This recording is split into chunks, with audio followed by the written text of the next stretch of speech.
The great crystal chamber of Nexus Prime buzzed with angry voices. Representatives from across the galaxy sat in their floating seats, all talking at once. The air shimmered with translation fields as dozens of different languages filled the space. Ambassador Elena Vasquez sat alone in the human section. Her dark hair was pulled back tight, and her hands gripped the arms of her chair. She had been Earth's voice in this chamber for 10 years. She had seen many heated debates, but nothing like this. Order! Order! The voice of High Counselor Velthara boomed through the chamber. The ancient Zephyrian's crystalline form glowed, brighter as she called for quiet. Her species had ruled the council for 3,000 years. When she spoke, others listened. The chamber fell silent. Elena could hear her own heartbeat. "We are here today to discuss the human problem," Velthara announced. Her voice was cold as deep space. "Once again, humanity has acted without permission. Once again, they have ignored our laws." Elena stood up. "High Counselor, if I may speak, you may not." Velthara's glow turned angry red. "Humans have spoken enough. Your words mean nothing when your actions show such disrespect." Counselor Praetor of the Hegemony rose from her seat. The warrior species looked like walking tanks, all metal and muscle. "3 worlds," she growled. "3 contested worlds that humanity terraformed without asking anyone. Then they gave them away like birthday presents." "To refugees," Elena said, unable to stay quiet. "To people who had nowhere else to go." Silence. Velthara's voice cracked like a whip. "This is exactly the problem. Humans think they know better than the Council. They think their feelings matter more than our laws." Other voices joined in. The Veltar trade masters complained about disrupted mining rights. The academic union spoke of dangerous precedents. Even some of humanity's former friends seemed to have turned against them. Elena felt sick. She remembered the day humans first joined the Galactic Council 50 years ago. Earth had been so proud. They thought they were joining a family of civilized species working together for peace. How wrong they had been. "The human species," Velthara continued, "has shown they cannot be trusted to follow the rules that keep our galaxy stable. They act on emotion instead of logic. They care more about individual suffering than the greater good." "That's not true," Elena said quietly, but her voice carried in the silent chamber. "We care about both. We just think the greater good includes helping those who need it most." Counselor Kexthal of the Hegemony Medical Corps stood up. His insect-like form clicked as he moved. "Ambassador Vasquez, your species has done great work in medicine and terraforming. No one denies this. But you cannot keep breaking our laws just because you think you're helping." Elena looked around the chamber. These beings had once called humans their friends. They had praised human innovation and compassion. Now they looked at her like she was a disease to be cured. "The Council has voted," Velthara announced, "by a count of 47-3, with 2 abstentions. We have decided on punishment for humanity's continued violations of galactic law." Elena's heart stopped. Punishment. Effective immediately, all human systems will be placed under communication quarantine. The silence protocol will be activated. No messages will enter or leave human space until your species learns to respect the authority of this council. The chamber erupted in shocked whispers. Even Elena's enemies looked surprised. The silence protocol was something from the history books. It had only been used once before against a species that had tried to destroy the council itself. "You can't be serious," Elena whispered. "We have trade agreements, medical research projects, refugee camps that depend on our support. Millions of beings will be affected. Should have thought of that before you decided to play God with 3 star systems," Praetor said with satisfaction. Elena felt the blood drain from her face. "High Counselor, please, let us discuss this. There must be another way." "The decision is made," Velthara said. Her crystalline form was now glowing bright white with finality. "Perhaps isolation will teach humans the value of cooperation." Around the chamber, technicians were already working at their stations. Elena could see the quantum jammer controls lighting up. Soon massive devices throughout the galaxy would create an invisible wall around human space. Nothing would get through. No calls for help, no medical data, no trade negotiations, nothing. How long? Elena asked. Her voice sounded small in the huge chamber. Until you learn, was all Veltara said. Elena tried to send an emergency message to Earth, but her communicator was already dead. The quantum barriers were going up faster than she had thought possible. They had planned this. They had been ready. This is a mistake, Elena said, standing as tall as she could. Humanity has never been your enemy. We've only tried to help. We've saved lives, shared knowledge, and built bridges between species that hated each other for centuries. You have also ignored direct orders, violated territorial agreements, and shown complete disrespect for the authority of this council, Veltara replied. Your good intentions do not excuse your bad behavior. Elena looked around the chamber one more time. Some of the representatives wouldn't meet her eyes. Others stared at her with open hostility. A few looked sad, but none spoke up for humanity. When this goes wrong, Elena said clearly, and it will go wrong. Remember that we tried to warn you. Remember that we wanted to work together. She gathered her things and walked toward the exit. Her footsteps echoed in the suddenly quiet chamber. As she reached the door, she turned back. The galaxy is about to learn what happens when you silence the people who actually care about fixing its problems, she said. I hope you're ready for that lesson. The door sealed behind her with a soft hiss. Elena stood in the corridor, completely alone. Her communicator was dead. Her ship's navigation system showed red warnings where human space used to be on the galactic map. The quantum barriers were fully active now. Humanity was cut off from the galaxy. More importantly, the galaxy was cut off from humanity. In the SCI-FI chamber behind her, the council members were already discussing other business. They thought the human problem was solved.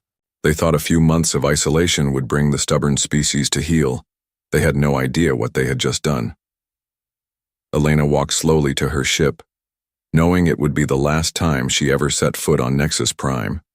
As she prepared for the long journey home, she wondered if Earth would even receive her final report. The quantum barriers might already be too strong. Behind her, the Galactic Council continued its session, confident that they had just saved galactic civilization from humanity's dangerous compassion.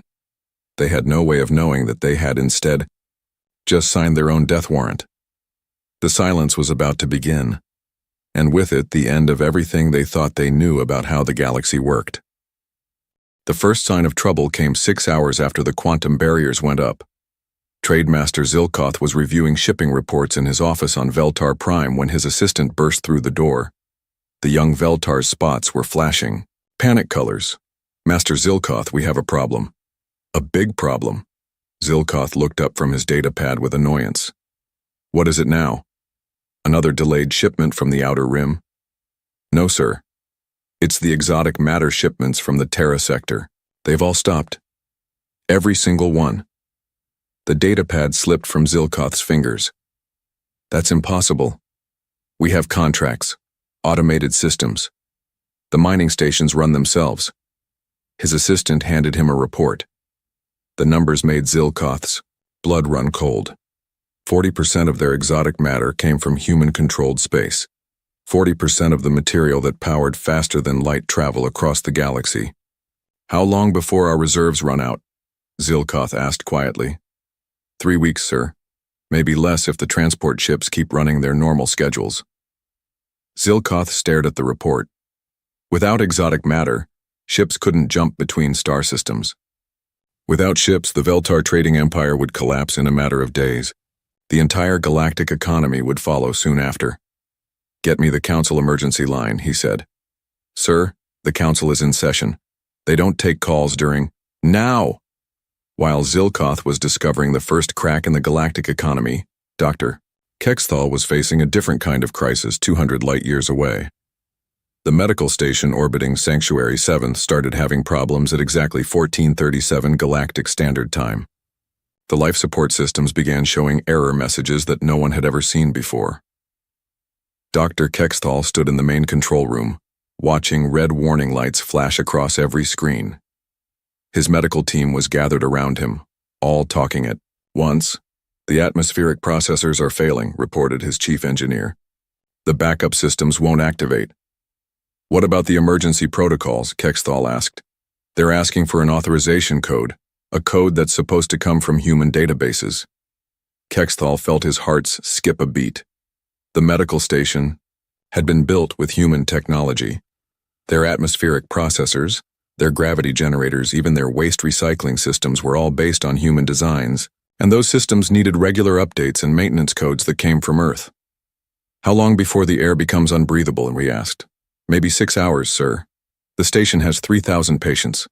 Kexthal closed his eyes. 3,000 beings from dozens of different species, all here because this station had the best medical equipment in the sector, equipment that was now dying because its human creators had been cut off from the galaxy. Start evacuating the critical patients, he ordered. Use every ship we have. But even as he gave the order, Kexthal knew it wouldn't be enough. There weren't enough ships. There wasn't enough time. And the nearest facility that could handle these patients was in human space, now unreachable behind the quantum barriers.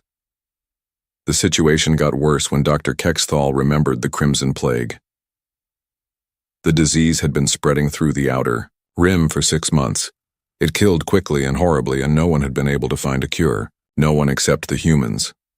Dr. Sarah Chen's team on Luna Station had developed a treatment that could stop the plague in its tracks. The treatment required a compound that could only be synthesized using human biotech. The synthesis process was stored in databases on Earth and Luna Station, databases that were now completely unreachable. Kexthal's communicator buzzed. It was Dr. Mortok from the Plague Research Center on Helix Station. Kexthal, we have a problem. The synthesis machines for the plague treatment have stopped working. They're asking for updated protocols from Luna Station. Let me guess, Kexthal said tiredly. Protocols that we can't access because of the silence protocol. Exactly. How many doses of the treatment do we have in storage? Kexthal checked his records. Maybe enough for 2 weeks. After that, he didn't finish the sentence. They both knew what came after that. The plague would spread unchecked. Millions would die, maybe billions. The council needs to know about this, Mortok said. The council already knows, Kexthal replied bitterly. They just don't care. Meanwhile, at the edge of human space, Captain Yelnara watched her scanner screens with growing despair. Her ship, the Hopeful Dawn, was carrying 12,000 refugees from the Broken Spiral disaster. They had been traveling for 3 months, looking for a new home.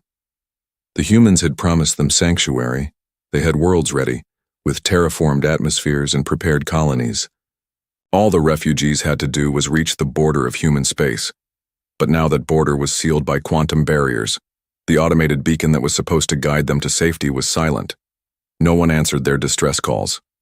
Captain, her navigator said, we're running low on food. The life support systems are straining with this many people aboard. Yelnara looked at her screens. 12,000 beings from 6 different species, all depending on her to find them safety. The nearest non-human world that might accept refugees was 2 months away. Her ship wouldn't last that long. Keep trying to raise the humans, she ordered.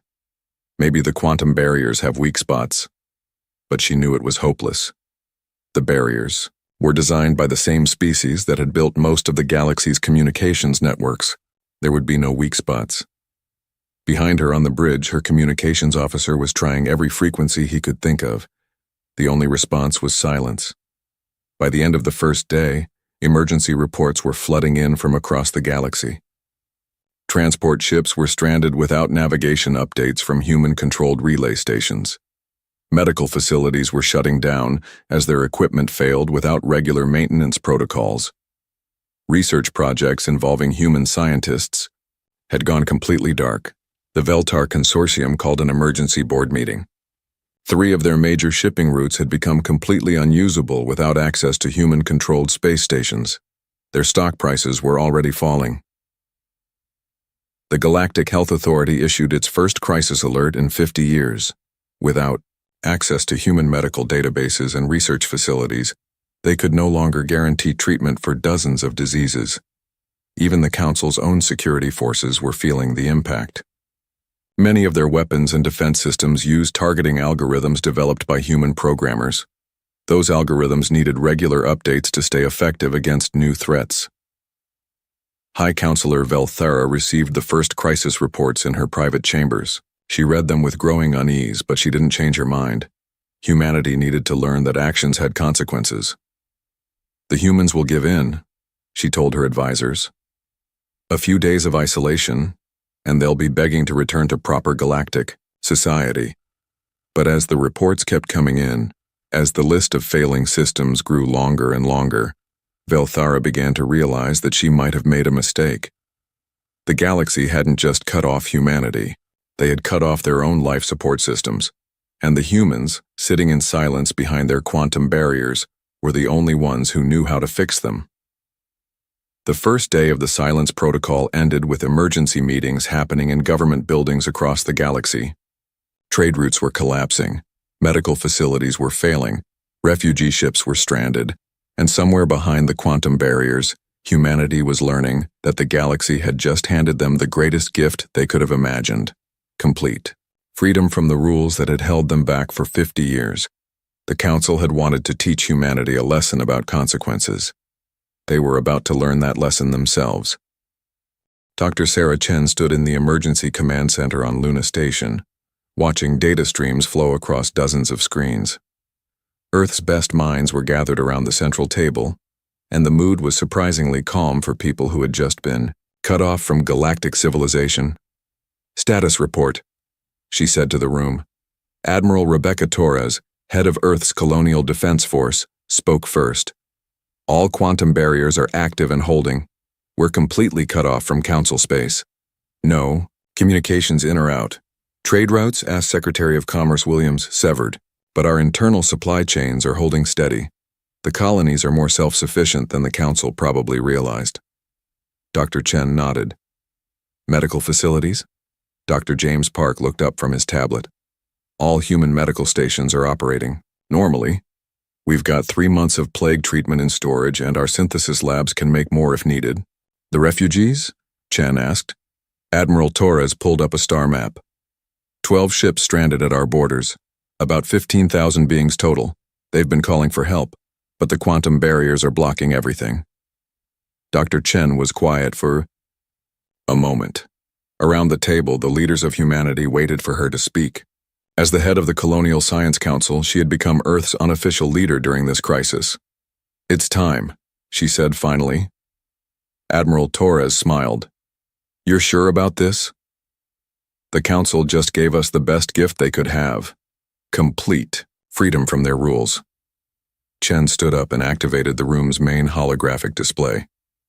"Initiate protocol exodus." The room filled with gasps as the display lit up with hundreds of star systems. Most of them were marked in blue, unexplored space beyond the galactic rim. Others were marked in green, habitable worlds that no one else knew existed. "How long have you been planning this?" Williams asked, staring at the map. 40 years, Chen replied. "Ever since we realized the Council would never let us help people the way we wanted to. Admiral, activate the sleeper probes." Torres touched her communicator. "This is Luna Base to all Colonial Survey ships. Authorization code New Horizon. Repeat New Horizon." Across human space, hidden communication systems came online. Ships that had been disguised as mining vessels suddenly revealed advanced exploration equipment. Probes that had been launched decades ago and had been quietly mapping the galaxy suddenly started transmitting their findings. The holographic display updated in real time as new data flowed in. Hundreds of habitable worlds appeared on the map. Star systems rich in resources. Space lanes that bypassed Council territory entirely. "My God," Williams whispered. "We could build our own civilization out there." "That's exactly what we're going to do," Chen said. "But first we have a more immediate problem. Those refugee ships at our borders." Admiral Torres was already working on that. "All Colonial Defense Force ships, prepare for emergency rescue operations. Authorization, open arms."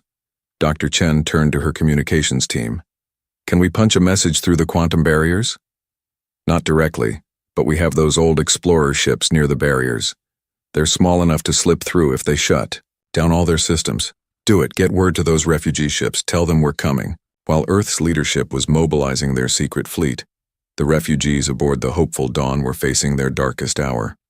Captain Yelnara had just received the worst possible news from her chief engineer. The water recycling systems are failing, Captain. We have maybe 4 days before things get critical. 12,000 beings, 4 days of water, no rescue in sight. Captain. The communications officer's voice cracked with excitement.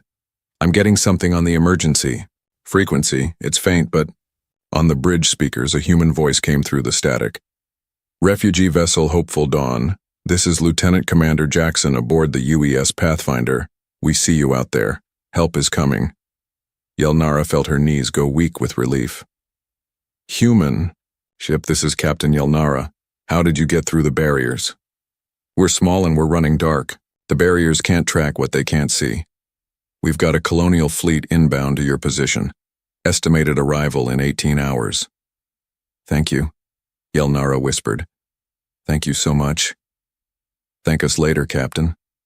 Right now, we need you to prepare your people for transfer to our ships. We're taking you somewhere safe. Where? There was a pause. Somewhere the Council can't reach you. Somewhere you can build new lives. Back on Luna Station, Dr. Chen was reviewing the evacuation plans when Admiral Torres approached her with a grim expression. Sarah, we have a problem. Intelligence reports are coming in from our sources in Council space. The Crimson Plague is spreading faster than anyone expected. Without our treatment synthesis, millions are going to die. Chen closed her eyes. This was the hardest part of their plan. They could save themselves and the refugees, but the plague would continue to ravage the galaxy. How much treatment do we have in storage? She asked. Enough for about 3 million people, but that's it. Once it's gone, we can't make more without the synthesis equipment. And the equipment? We could build portable synthesis labs, small, ones that could be smuggled past the quantum barriers. Chen made her decision. Do it. Build them. We're not going to let people die just because their leaders are idiots. Sarah, if we give them the treatment, they'll know we can still operate. They'll know the barriers aren't stopping us. Let them know. Maybe it will make them think twice about this whole thing. Admiral Torres smiled. I'll get our best smugglers on it. Over the next few weeks, humanity began the largest secret operation in their history. Colonial fleets that had been hidden for decades emerged from asteroid bases and deep space stations. Ships that looked like ordinary cargo haulers revealed themselves to be advanced generation ships, capable of supporting millions of people. The refugee rescue operations happened first. One by one, stranded ships near human space were contacted by ghost vessels that appeared just long enough to guide them through hidden routes to safety. The refugees found themselves on beautiful worlds that had been terraformed in secret, with colonies already prepared to welcome them. But humanity's real masterstroke was the plague treatment operation. Small, fast ships began appearing throughout Council space. They would drop packages near medical facilities and disappear before security forces could respond.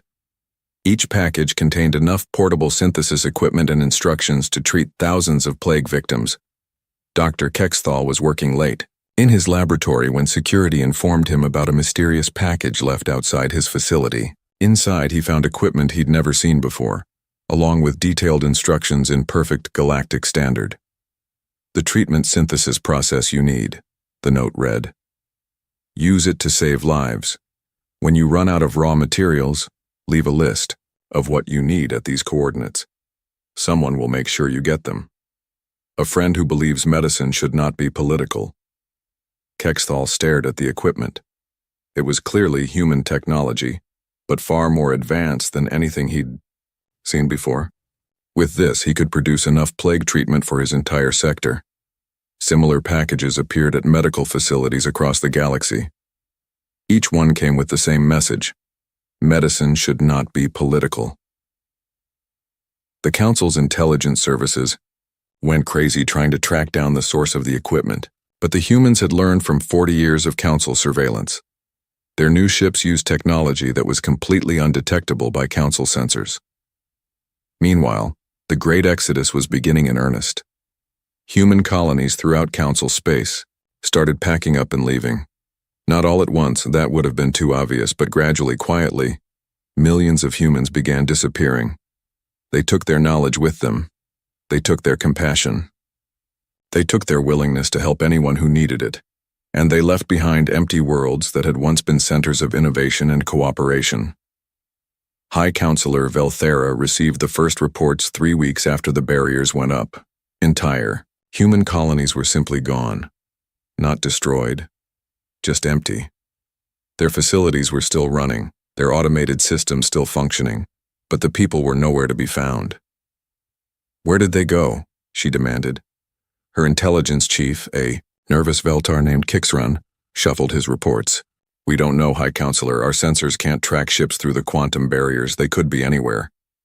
"They're still in their territory," Velthara said firmly. "They have to be. Where else would they go?" But even as she said it, she wasn't sure. The humans had always been unpredictable. They had always found ways to do the impossible. What if they had found a way to leave entirely? In the depths of space far beyond the Council's reach, humanity was building something new. Something that would make the Galactic Council look like a children's club meeting.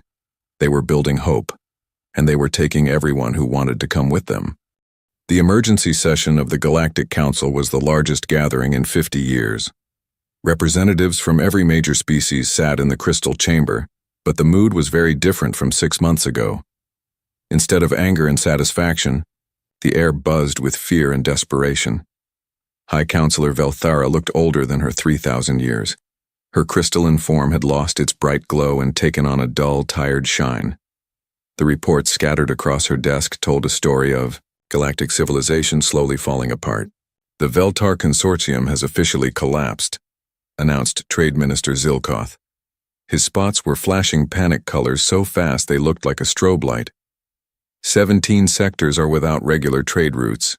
Food shortages are being reported in the Outer Rim.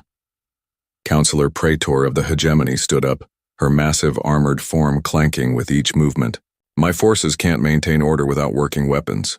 Half our targeting systems have failed without human maintenance codes. Pirates are getting bolder every day." "What about the plague?" asked Dr. Kexthal.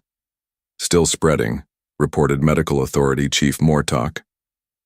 "We've received some mysterious treatment packages from unknown sources, but it's not enough.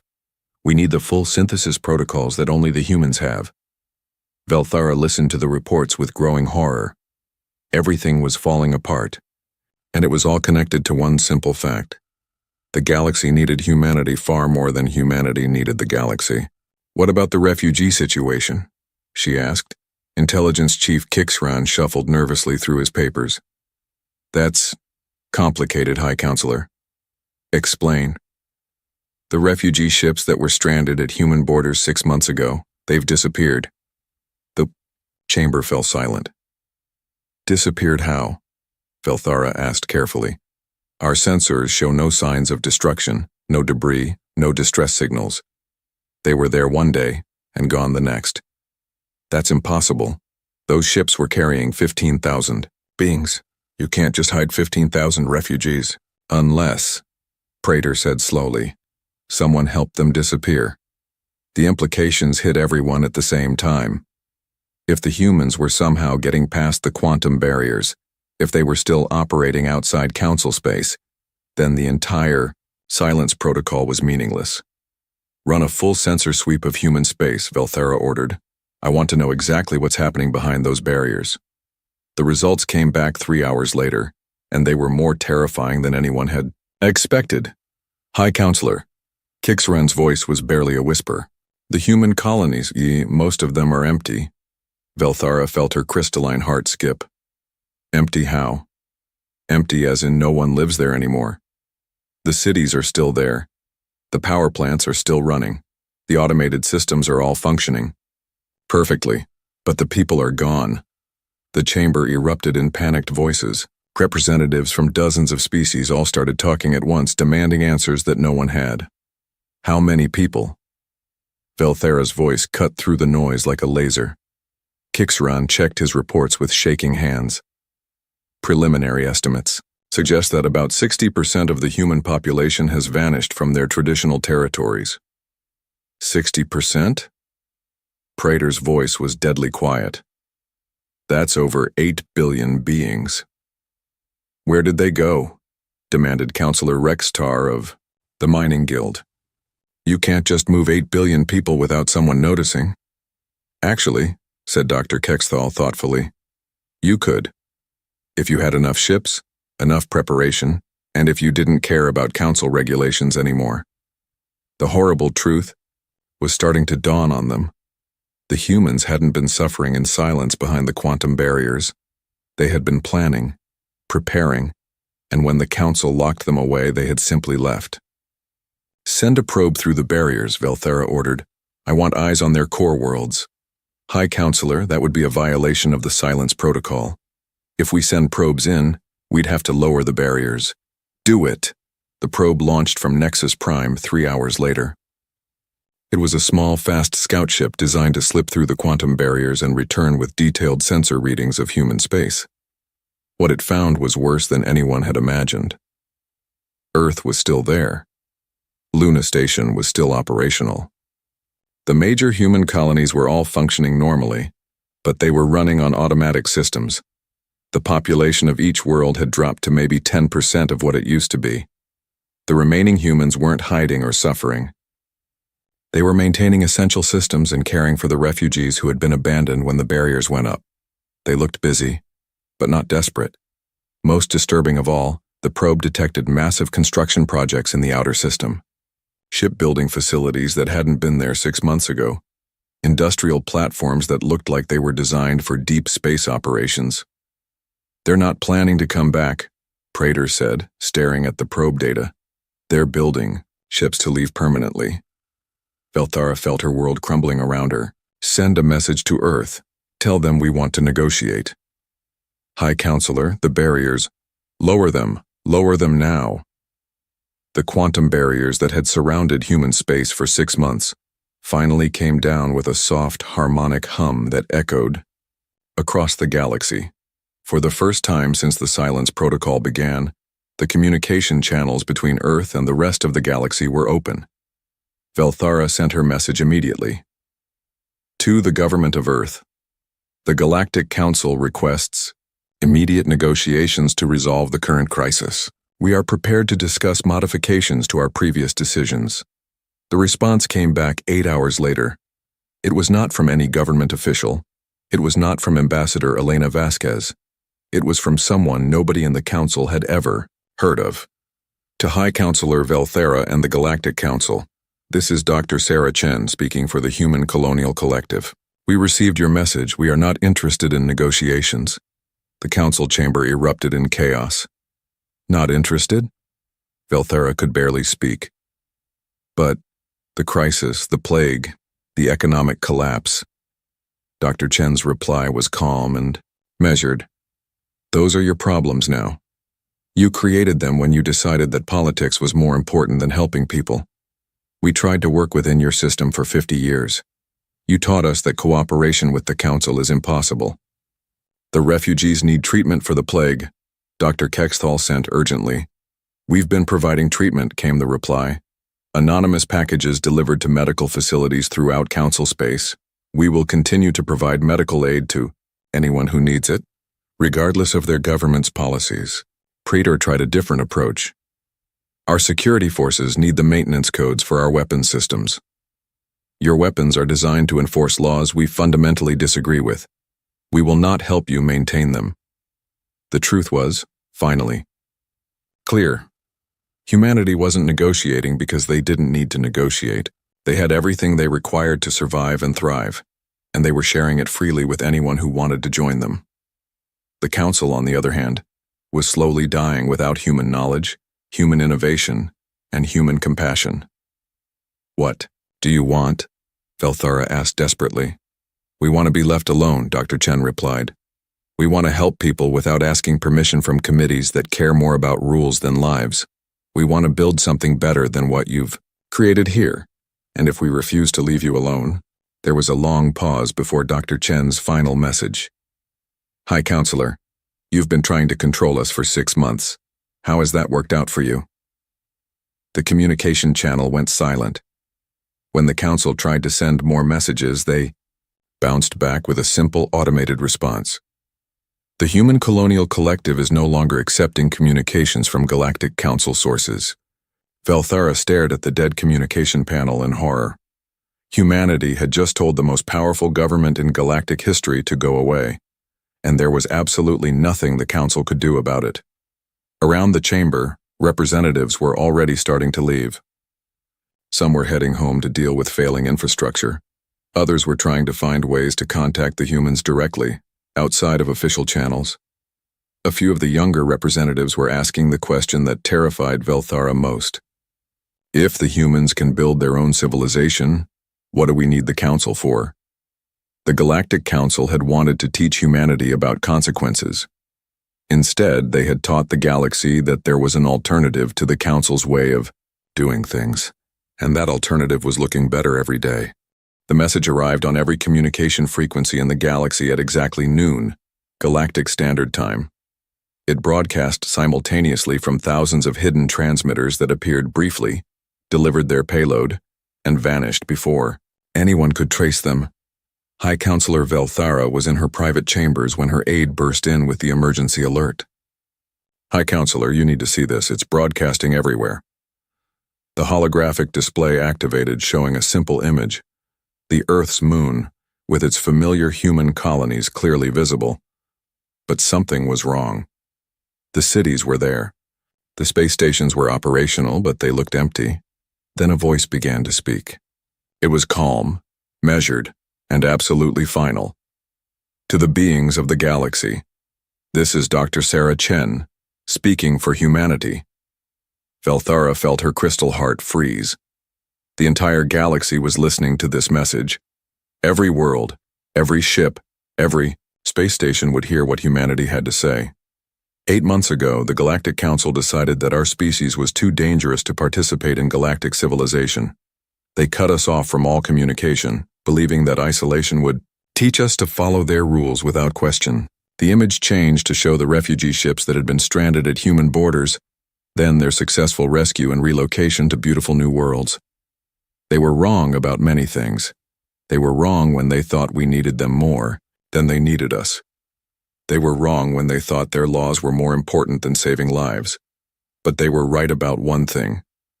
We are dangerous to their way of doing things.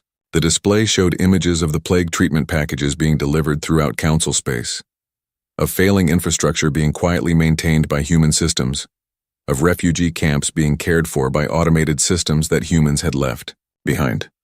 We are dangerous because we believe that helping people is more important than following rules. We are dangerous because we think every being deserves a chance at a good life, regardless of what species they belong to, or which government claims to own them. Velthara tried to cut the transmission from her end, but it was being broadcast on too many frequencies. Every time her technicians blocked one signal, 3 more appeared. For 8 months, we have been building something new. Not here, in the space you know, but out there, beyond the edges of your maps. We have found worlds you never knew existed. We have developed technologies you never imagined. And we have welcomed everyone who wanted to join us. The image changed, to show vast generation ships disappearing into the black of deep space. Ships carrying millions of beings, human and non-human alike. Today, the last of our people are leaving the worlds you know. We take with us our knowledge, our compassion, and our stubborn refusal to abandon those who need help. But we also leave gifts behind. The display showed empty human cities, their lights still on, their systems still functioning perfectly. Every human world is fully automated and will continue to operate for centuries. The refugee sanctuaries will continue to care for those you abandoned. The medical databases are open to all species, with complete instructions for treating every disease we've ever encountered. The terraforming protocols are freely available to anyone who wants to build new worlds. Velthara watched in horror as the true scope of humanity's departure became clear. They weren't just leaving, they were giving away the keys to galactic civilization. Some of you will ask why we're sharing this knowledge freely. The answer is simple. Because that's who we are. We don't hoard knowledge or use it as a weapon. We share it with anyone who needs it, because we believe that helping others makes everyone stronger. The image changed one final time, showing Dr. Chen herself. She looked tired but determined, standing in what appeared to be the bridge of a massive ship. This message is being transmitted from beyond the galactic rim, from the first of many worlds where beings can live free from the politics of fear and control. We are not hiding from you. We are not running away. We are simply choosing to build our civilization somewhere else. She paused, looking directly into the camera. To those who supported the silence protocol, who believed that isolation would break our spirit, you were right that actions have consequences. The galaxy you sought to protect from our influence is now yours alone. Enjoy the silence. The transmission continued, but now it was no longer Dr. Chen speaking. Instead, it was a collective message from the billions of beings who had chosen to leave with humanity. From the former residents of Terra Nova, we tried to build bridges between species that had been enemies for centuries. When politics made that impossible, we took our bridges elsewhere. From the medical researchers of Luna Station, we spent decades developing cures for diseases that affected every species in the galaxy. We shared that knowledge freely. Now we share it with new friends among the stars. From the terraforming teams of the outer colonies, we turned dead worlds into gardens. We gave them to refugees who had nowhere else to go. Now we're building gardens where everyone is welcome. One by one, the voices of humanity's allies spoke up. Refugee species that had been saved by human intervention. Scientists whose research had been supported by human resources. Even some council species who had quietly disagreed with the silence protocol. From the survivors of the broken spiral disaster. Humanity welcomed us when our own government abandoned us. Now we help them welcome others. From the hegemony colony of New Refuge. When the plague reached our world, human medicine saved our children. When council politics made that aid illegal, we chose to leave with those who put lives before laws. Velthara realized with growing horror that it wasn't just humans who were leaving. Entire populations of refugee species were abandoning council space. Even some established colonies were choosing exile over staying under council rule. The message continued for 3 hours.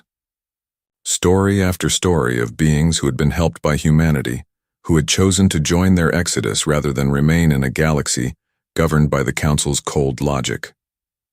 When it finally ended, the last image was of a star map showing the known galaxy. A small section was highlighted, the space that had once been considered human territory. Around it, much larger areas were marked as council space and free space. The implication was clear. Humanity hadn't just left the council's territory.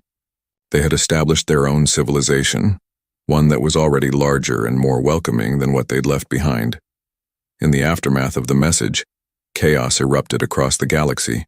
On Veltar Prime, entire districts rioted when they learned that their government had helped drive away the species that had kept their economy running. In the hegemony, military units began refusing orders, demanding to know why they were protecting a system that valued politics over the lives of citizens. The academic union saw a mass exodus of researchers who wanted to work somewhere that scientific knowledge wasn't subject to political approval. Even on the council worlds themselves, protests erupted. Citizens who had supported the silence protocol 8 months ago were now demanding answers about why their leaders had driven away the galaxy's most innovative and compassionate species. Hi. Councillor Velthara called an emergency session, but only half the council members showed up. The others were dealing with crises on their homeworlds or had simply stopped believing that the council had any relevance anymore. We need to send a delegation, she announced to the half-empty chamber. We need to make contact with the humans and negotiate their return. High Counselor, Intelligence Chief Kixran said quietly. We don't know where they went. The transmission came from beyond our sensor range. They could be anywhere in the universe. Then we'll search until we find them. With what ships? asked Admiral Grextor of the remaining Council forces. Half our fleet has broken down without human maintenance. The other half is dealing with pirate attacks because our weapon systems don't work properly anymore. The truth settled over the chamber like a heavy blanket. The humans were gone. The knowledge they had shared freely was all that remained. And the galaxy they had left behind was slowly falling apart without their constant efforts to hold it together. "What do we do now?" asked a young representative from one of the newer council species. Velthara looked around the nearly empty chamber, at the representatives who were still arguing about regulations while their civilization crumbled around them. "I don't know," she admitted. Outside the council chambers across the galaxy, beings were already making their own choices. Some were trying to maintain the old systems, following the protocols and regulations that the council insisted were necessary for civilization. Others were looking at the gifts humanity had left behind, the medical knowledge, the terraforming protocols, the automated systems that still cared for refugees, and deciding to build something new. And in the deep space beyond the galactic rim, humanity and their growing alliance of friends were already light years ahead, building worlds where the greatest crime was letting someone suffer when you had the power to help them.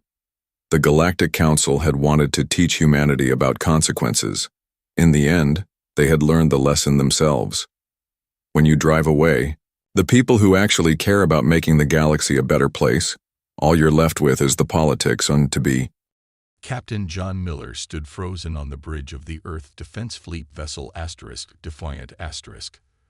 Through the main viewport, he stared at the massive alien ship that had appeared near Jupiter's orbit just hours ago. It was unlike anything humanity had ever seen. A dark, angular vessel that seemed to absorb the light around it. The ship was at least 20 times the size of the Defiant. "Any response to our hails?" John asked, his voice steady despite the tension in his shoulders. Communications Officer Lisa Brown shook her head. "Nothing yet, Captain. We've been broadcasting on all frequencies for the past hour." John nodded and turned to his first officer. "Keep the weapons powered down, Steve. Let's not give them any reason to think we're hostile." The bridge crew worked in tense silence. Earth had been reaching out to the stars for decades, but this was humanity's first confirmed contact with an alien species, and they had bypassed all of Earth's outer monitoring stations without triggering a single alarm.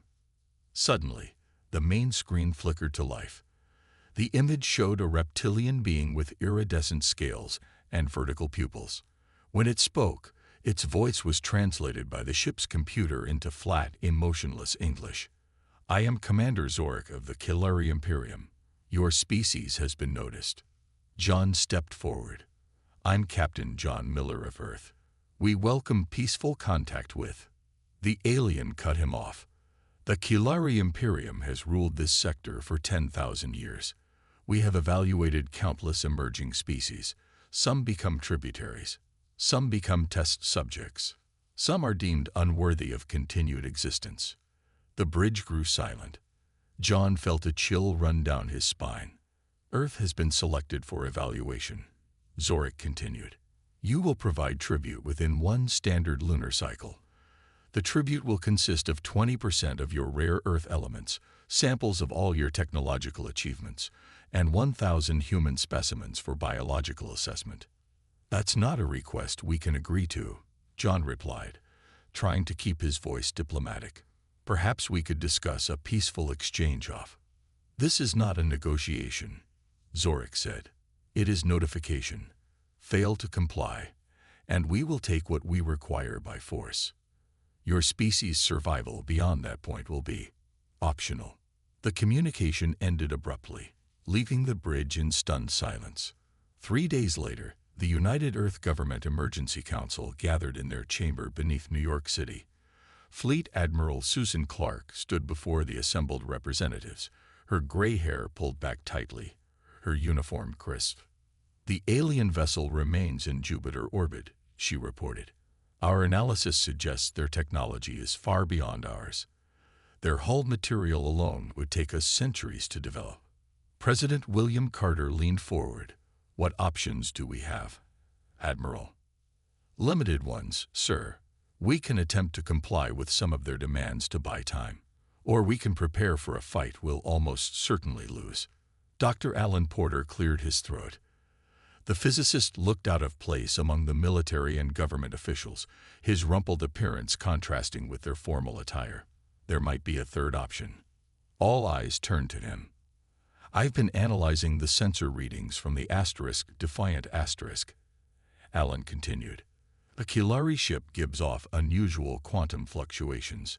Their propulsion system seems to operate on principles that, well, frankly, should be impossible according to our understanding of physics. Your point, Doctor? Susan asked impatiently. Their technology isn't just advanced. It's different. And different doesn't always mean better. Alan pulled up a holographic display showing energy patterns from the alien ship. See these oscillations? They suggest a vulnerability we might be able to exploit. Across the Earth, people gathered around screens as news of the alien demand spread. In Chicago, families huddled together in fear. In Lagos, people filled the streets in protest. In Beijing, engineers worked around the clock to upgrade defense systems. And on the lunar research base, Dr. Alan Porter stared at his equations, searching for the key that might save humanity from becoming just another conquered species in the vast Kilari Imperium. The countdown to Earth's deadline had begun. Lieutenant Kate Bell adjusted her grip on the stealth craft's controls. The ship's skin-tight stealth technology made it nearly invisible against the blackness of space. Her orders were clear. Follow the Kilari scout ship, but do not engage under any circumstances. Eagle-eyed to command, she whispered, though there was no need to be quiet in space. The scout has changed course. They're scanning our Atlantic defense grid now. Copy that. Eagle-eye, came the reply from Mission Control. Maintain your distance. Kate watched as the alien vessel methodically moved from one Earth defense installation to another. They were being cataloged, studied, assessed. The thought made her blood boil. The Kilari had sent 5 scout ships to Earth 3 days after their first message. They moved with complete confidence, ignoring requests to restrict their movements. Earth's military leaders had chosen not to fire upon them, fearing immediate retaliation from the massive Kilari warships still lurking near Jupiter. They're acting like they already own us, Kate muttered to herself. On Earth, news of the alien demand had spread quickly despite government attempts to control the information. In Boston, crowds filled the streets. Some carried signs that read, "Submit to save lives," while others proclaimed Earth will not surrender. At the United Earth Government Complex in Denver, Professor Linda West rushed through security checkpoints. The xenanthropologist had been analyzing data for 48 hours straight. Her normally neat brown hair hung in tangled strands around her face. "I need to see the president," she insisted to the guard. 10 minutes later, she stood before President Carter and Admiral Clark with her findings displayed on the wall screen. "The Kilari have done this before," Linda explained, pointing to historical records from alien databases that Earth had acquired through various space probes over the years. They'd follow a pattern. First contact, then demands for tribute, then conquest. "We already suspected as much," Admiral Clark said. "Yes, but look at this." Linda highlighted another section of data. According to these fragmented records, the Kilari have conquered 17 other civilizations in the past 5,000 years. Each time, they used the same approach. President Carter leaned forward. And did any of these civilizations successfully resist? "None that we have records of," Linda admitted. "But there's something else. The Kilari only demand tribute from species they consider worthy, but also conquerable." "So the demand itself is a backhanded compliment," Admiral Clark observed. "Exactly," Linda said. "They don't bother with primitive species, and they don't attempt this approach with equals. The tribute demand means they see us as advanced enough to be useful, but not advanced enough to be a threat." In his lab on the moon, Dr. Alan Porter hadn't slept in days. His eyes were red-rimmed as he studied the readings from the Kilari ships. Something about their quantum propulsion system nagged at him. It was elegant, advanced, but also— "That's it," he suddenly exclaimed, startling his assistant. He rushed to his computer and began typing frantically. "Get me a direct line to Admiral Clark," he ordered. "I think I've found something." In orbit around Earth, Kate continued tracking the Kiluri scout ship. She noticed it had stopped at each of Earth's major military installations, scanning them thoroughly. Now it was moving toward the civilian population centers. "Eagle Eye to command," she reported. "I think they're done assessing our military capability. Now they're counting us." The thought chilled her. The Kilari weren't just evaluating Earth's defenses, they were taking inventory of their potential property. Back in Denver, the Emergency Council gathered again. Admiral Clark's face was grim as she presented evidence recovered from deep space probes. "The Kilari aren't just demanding tribute," she explained. "Based on Professor West's analysis and our own intelligence, we believe this is the first step in a complete takeover. The 1,000 humans they requested. They're not for study. They're for determining how best to control us." President Carter looked around the room at the tired, worried faces of Earth's leadership. "Then we need options, real ones, because I will not be the president who surrendered humanity without a fight."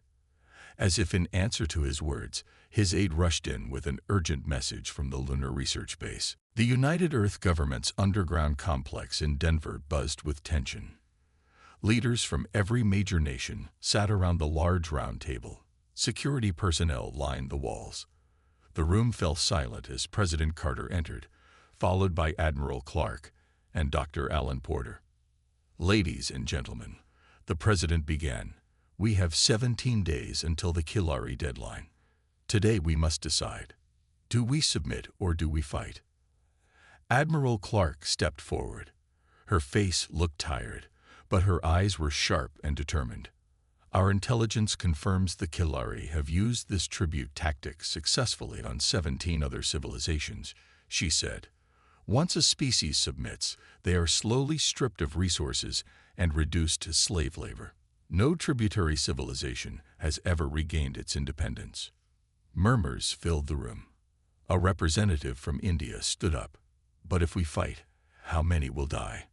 Their technology is beyond ours."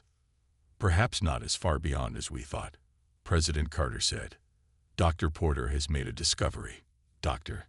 Alan Porter looked out of place among the world leaders in his wrinkled lab coat. He cleared his throat nervously before speaking.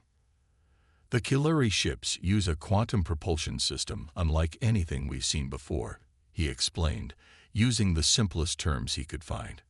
"It allows them to travel vast distances and generate powerful shields. But it has a weakness." He pressed a button, and a hologram appeared above the table. It showed complex energy patterns flowing through a model of a Kiluri ship.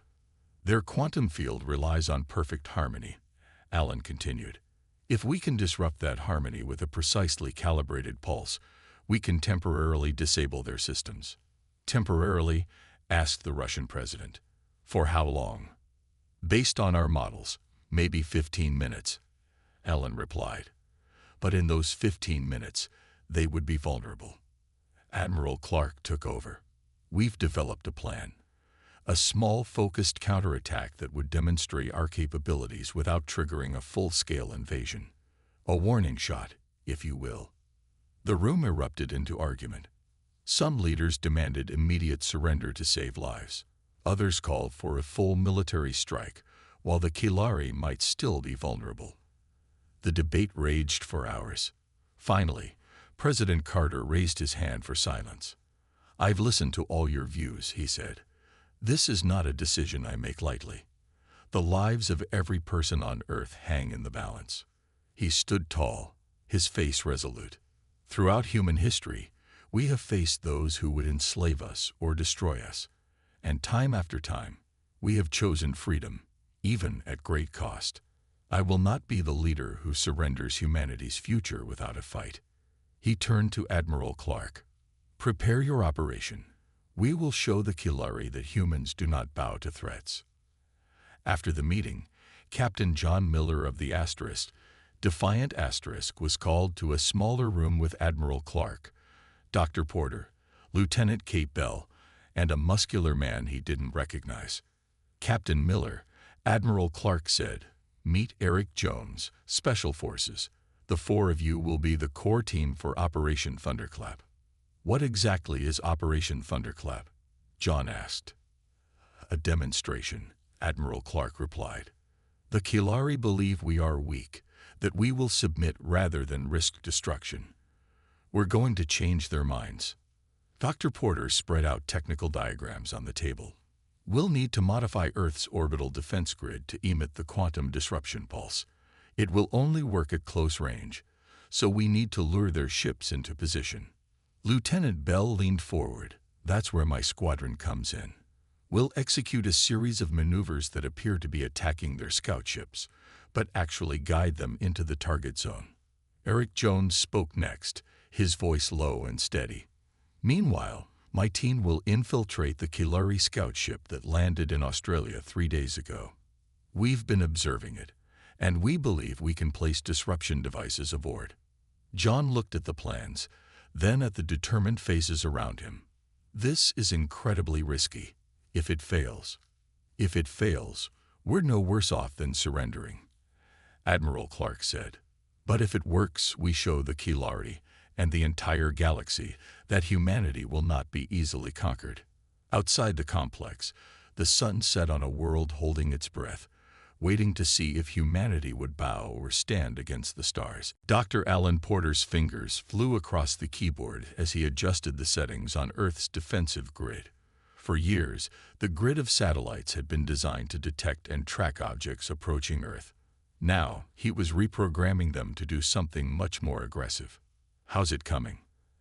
Admiral Clark asked, stepping into his workspace aboard the space station that served as Earth's military headquarters. "Slowly," Alan admitted. "We're trying to modify technology that was never designed for this purpose." He gestured to the screen showing the complex web of satellites orbiting Earth. Each satellite needs to be precisely calibrated to emit the quantum pulse at exactly the right frequency. "Will it be ready in time?" Alan rubbed his tired eyes. "It has to be." In a different section of the station, Lieutenant Kate Bell stood before a group of 20 pilots, the best Earth had to offer. Behind her, a large screen showed flight patterns and formations. "The Kilari ships move in predictable patterns," she explained, pointing to the simulation. "They believe their technology makes them untouchable, so they don't bother with evasive maneuvers." She tapped the screen, and it showed a new flight pattern. "We'll approach as if we're making a desperate, uncoordinated attack. They'll move to intercept us here, here, and here." 3 points on the screen lit up. "That will position their ships exactly where we need them when the quantum pulse is activated." A young pilot raised his hand. "Lieutenant, if their shields go down, shouldn't we take the opportunity to destroy their ships?" Kate shook her head. "This isn't about destroying the Kilari. It's about showing them that attacking Earth would cost them too much. We need to be surgical, precise, and restrained." Meanwhile, on Earth's surface in the Australian outback, Eric Jones and his team of 6 Special Forces soldiers lay on a ridge overlooking the landed Kilari scout ship. The alien vessel rested on 3 legs, its dark surface reflecting the harsh sun. "Any movement?" Eric asked his surveillance specialist. "2 guards at the main entrance," she replied, looking through high-powered binoculars. "They rotate every 4 hours. The ship appears to have minimal crew." Eric studied the patterns for 3 more hours before he was satisfied. "We move at dusk," he decided. "Plant the devices on the outer hull near what we believe are their engine nodes. Don't engage the guards unless absolutely necessary." As his team prepared their equipment, Eric checked in with Admiral Clark via secure communication. "We're on schedule," he reported. "If Dr. Porter's devices work as planned, this ship won't be going anywhere when the time comes."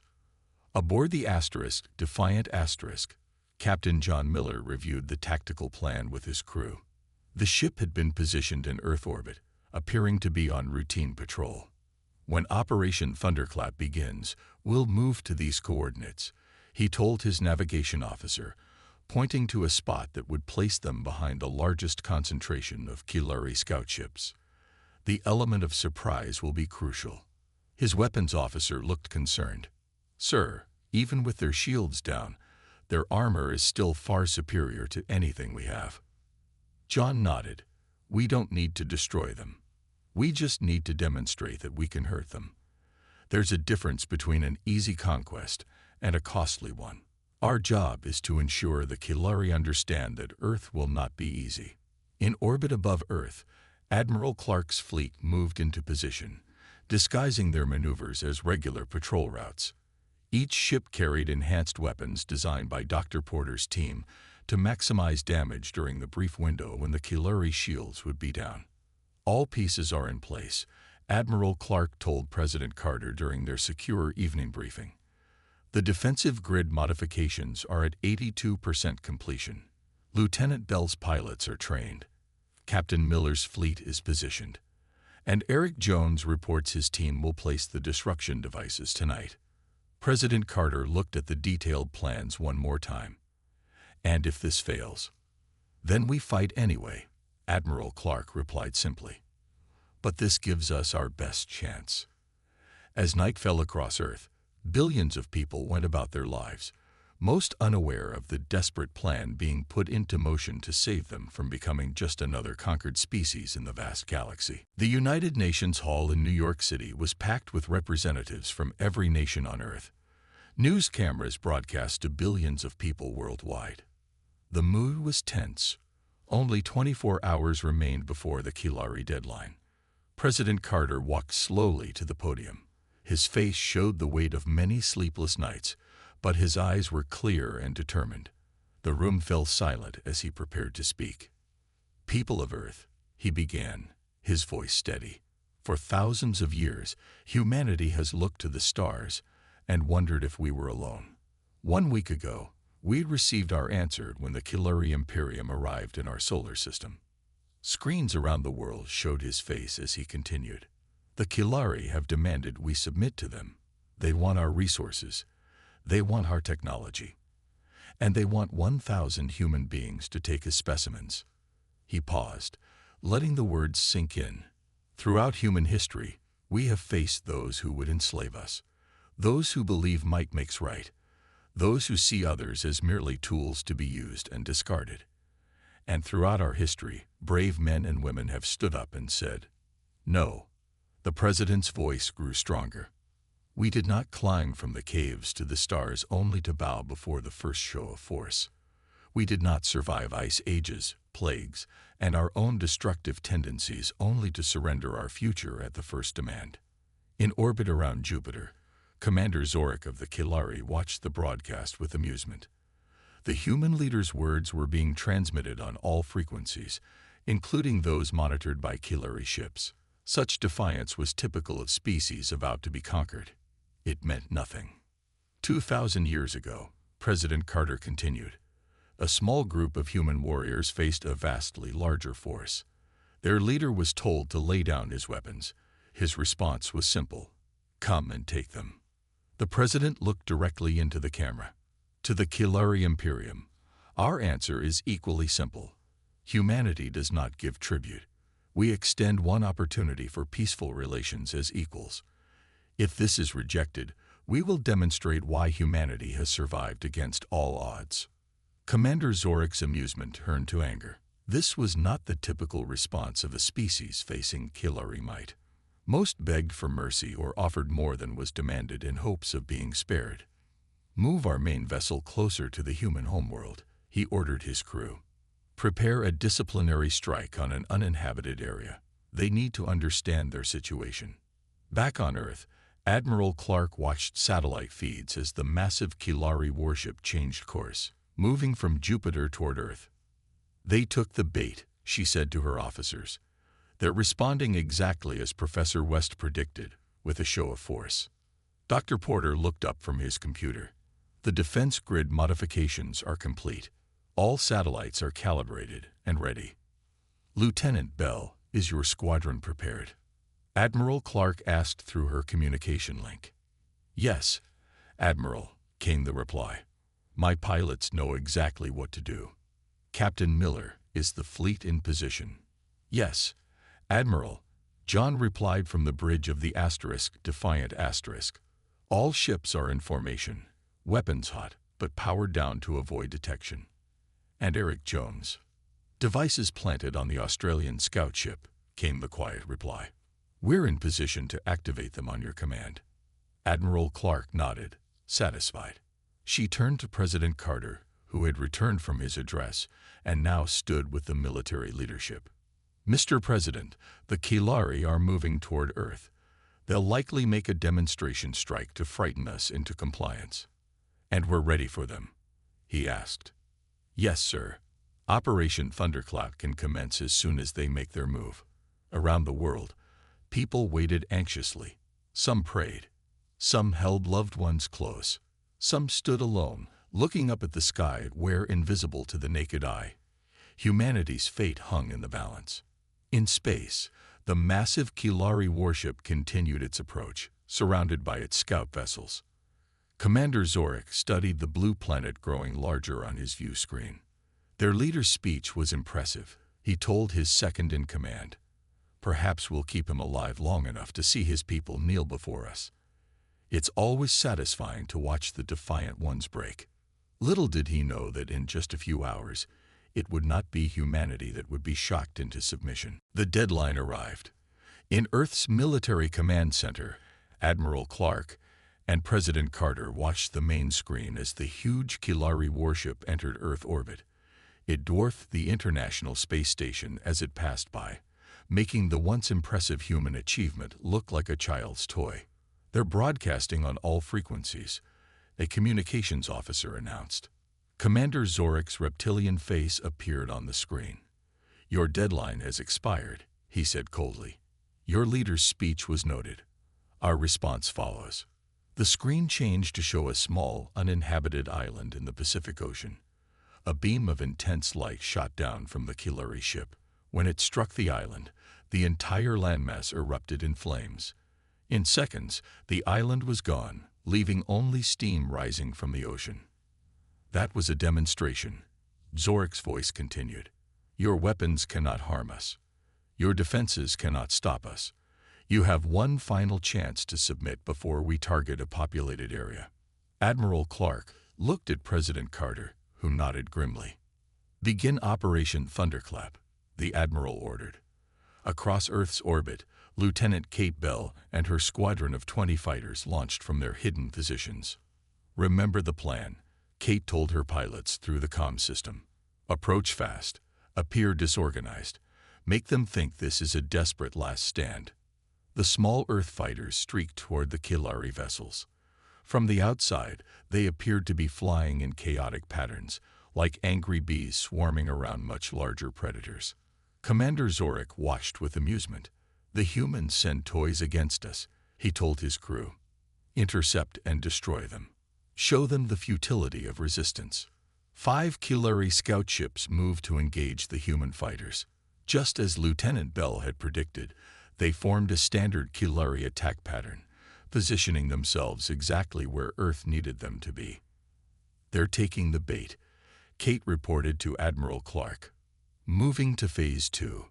Her fighters suddenly scattered in all directions, appearing to flee in panic. The Kilari ships, confident in their superiority, pursued them, spreading out even further. "Now, Captain Miller," Admiral Clark ordered.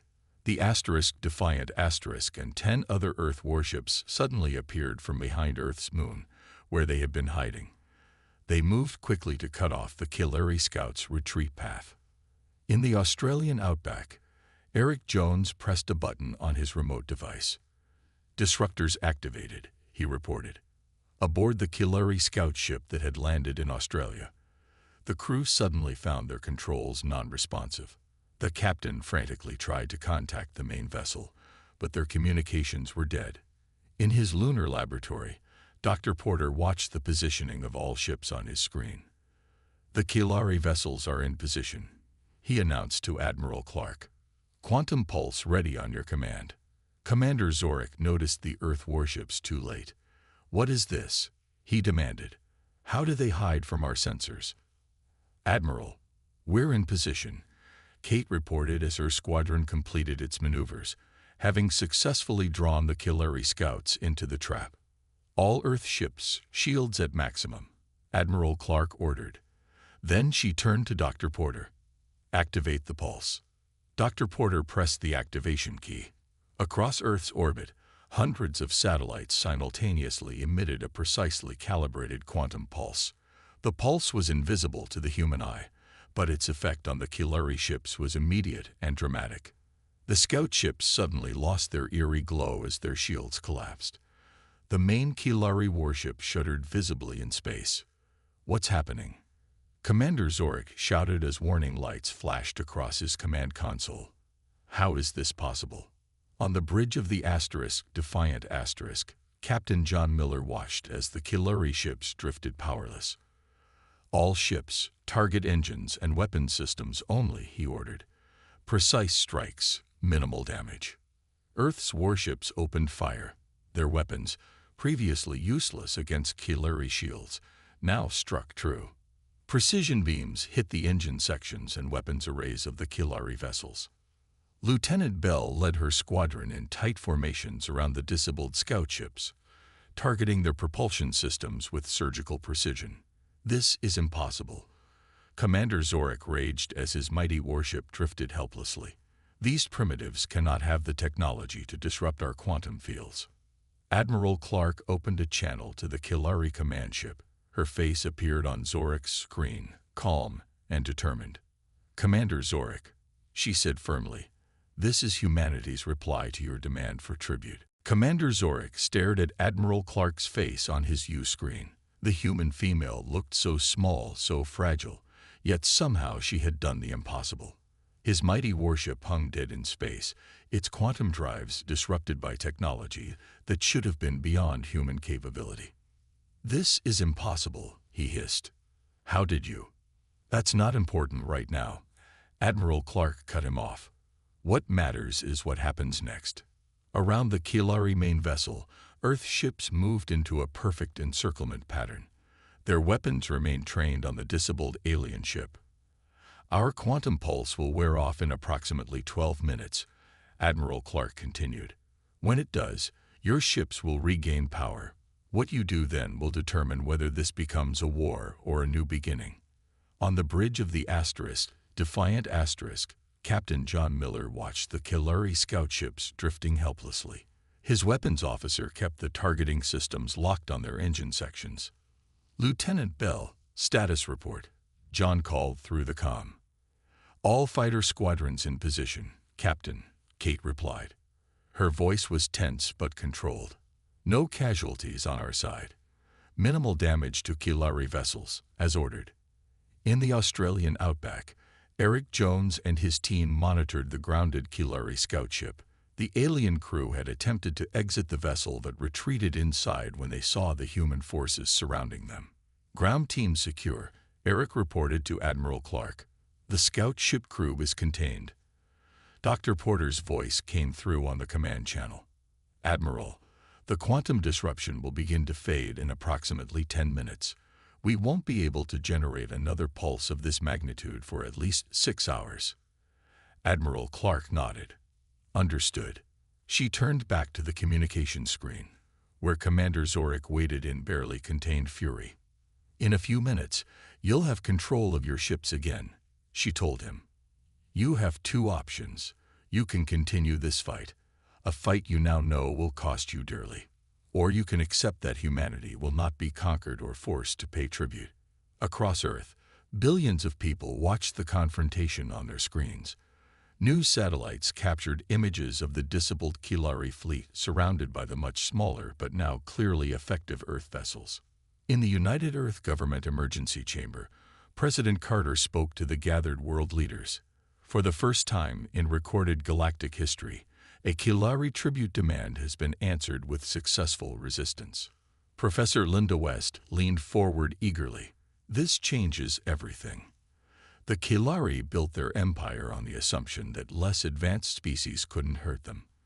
We've proven that assumption wrong.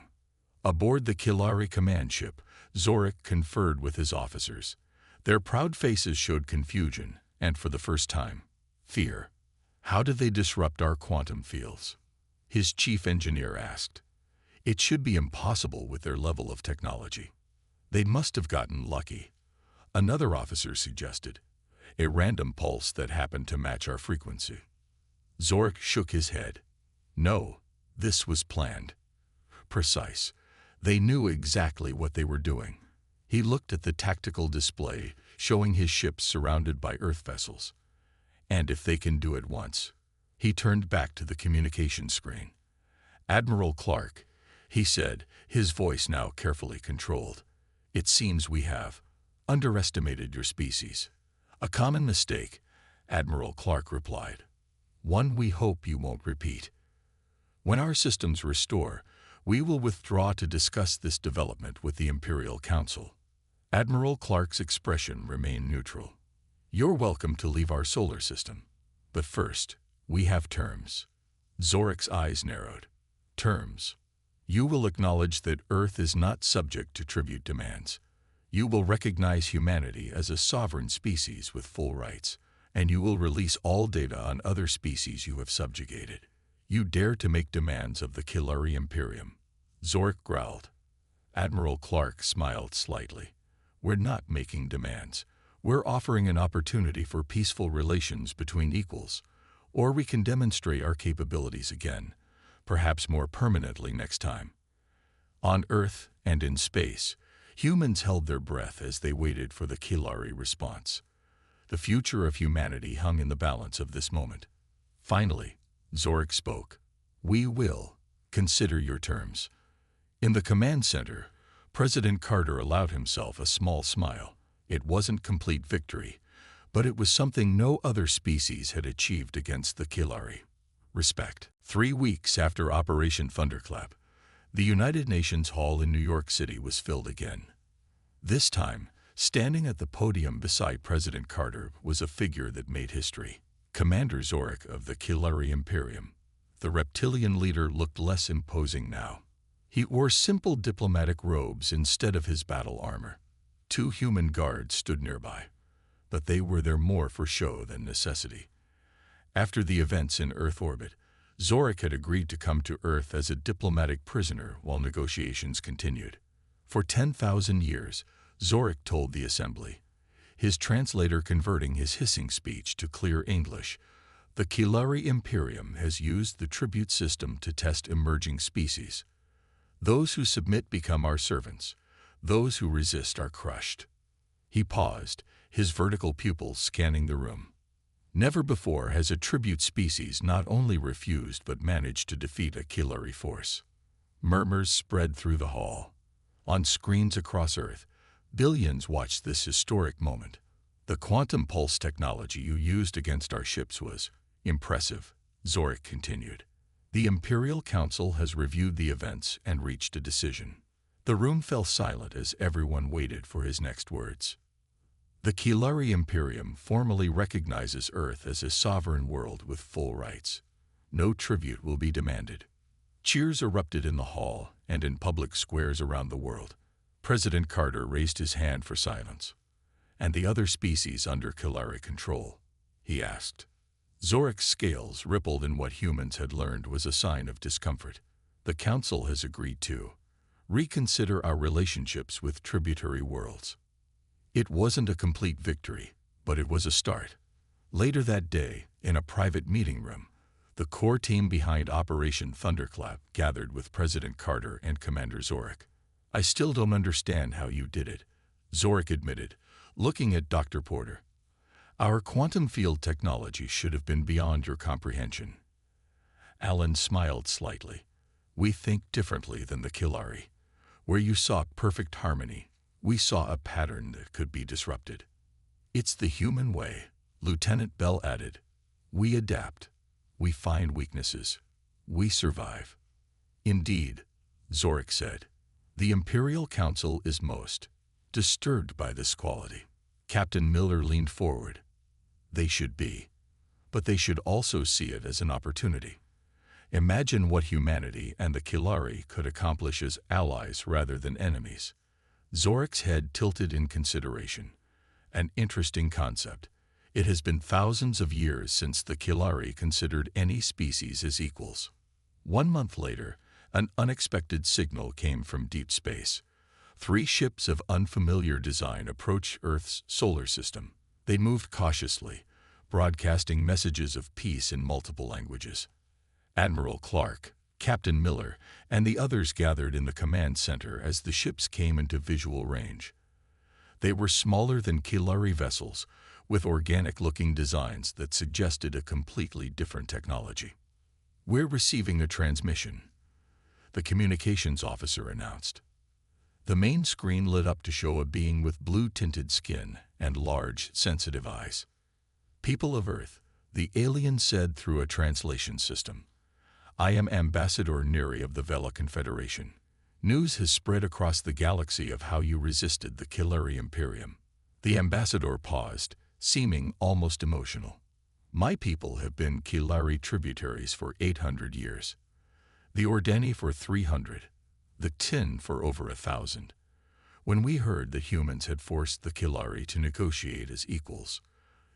The ambassador's large eyes blinked rapidly. "We had to come see for ourselves." President Carter stepped forward. "We welcome you to Earth, Ambassador Neri. What exactly are you hoping to find here?" "Hope," the ambassador replied simply. "For generations, we believed resistance against the Kilari was impossible. You proved otherwise. We wish to learn how humanity achieved what no other species has done." In the weeks that followed, representatives from a dozen formerly subjugated races arrived at Earth. An alliance began to form, with humanity at its center. Not because humans were the strongest or most advanced, but because they had been the first to stand up and say no to tyranny. 6 months after the Kilari's original demand for tribute, President Carter welcomed delegates from 20 alien species to the First Galactic Council for Free Worlds. As he took the podium, he repeated the words that had started it all. "Humanity does not bow. Humanity stands with those who wish to be free." Across the stars, the message spread, changing the balance of power that had stood for millennia. The species that the Kilari had dismissed as barely worth conquering had become the spark that would reshape the galaxy.